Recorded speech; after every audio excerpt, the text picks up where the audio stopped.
Kita masuk topik kedua.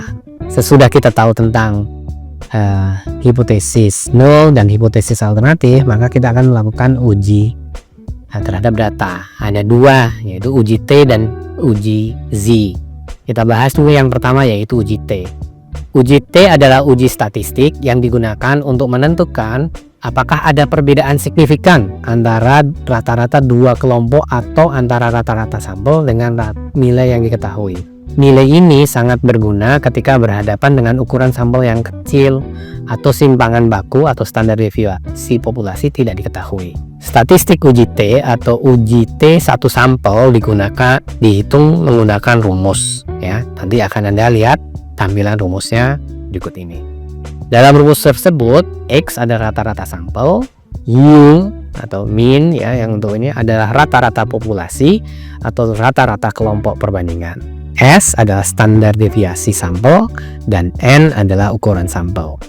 Ada 3 jenis utama uji T, masing-masing membandingkan nilai tengah dalam kondisi yang berbeda-beda.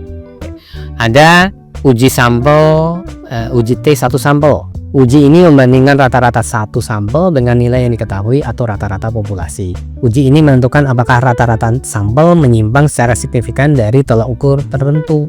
Misalnya kita dapat menggunakan uji T1 sampel untuk mengevaluasi apakah skor tes rata-rata kelas kecil berbeda dari rata-rata nasional. Jadi ada satu nilai yang diketahui, yaitu nilai T rata-rata nasional. Kemudian kita akan menghitung apakah rata-rata nilai di kelas kecil itu sama atau berbeda dengan rata-rata nasional. Kedua, kita sebutnya uji T2 sampel independen. Uji ini membandingkan rata-rata dua kelompok independen untuk menentukan apakah ada perbedaan yang signifikan secara statistik di antara kedua kelompok tersebut. Uji ini biasanya digunakan dalam eksperimen di mana dua kelompok menjalani perawatan atau kondisi yang berbeda. Istilah lainnya adalah perlakuan. Misalnya, kita dapat menggunakan uji T2 sampel independen untuk membandingkan skor tes antara siswa yang diajar menggunakan dua metode pengajaran yang berbeda untuk melihat apakah salah satu metode lebih efektif. Misalnya, gitu kan, ada dua kelompok nih. Satu kelompok diajar dengan metode lisan, yang kedua adalah kelompok diajar dengan metode nonton video. Ya, nanti dibandingkan mana metode pembelajaran yang lebih efektif. Dilihat dari rata-rata di kelompok yang di lisan saja dan di kelompok yang video saja. Yang ketiga adalah uji T berpasangan. Uji ini membandingkan nilai rata-rata dari kelompok yang sama tapi pada waktu yang berbeda atau dalam kondisi yang berbeda. Uji ini mengevaluasi apakah ada perubahan signifikan dalam kelompok yang sama setelah intervensi atau seiring berjalannya waktu.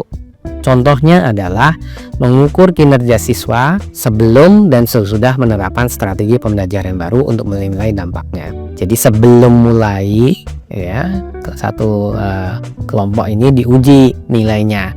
Sesudah pembelajaran atau sesudah training atau sesudah mata kuliah selesai diukur lagi. Harusnya, gitu kan, ada perbedaan. Nah, cara mengukurnya bagaimana dengan uji T berpasangan ini? Kelompoknya sama, tapi kita membandingkan rata-rata sebelum dan rata-rata sesudah intervensi. Ya, itu adalah 3 pengujian dengan uji T. Sekarang kita lanjut dengan uji Z.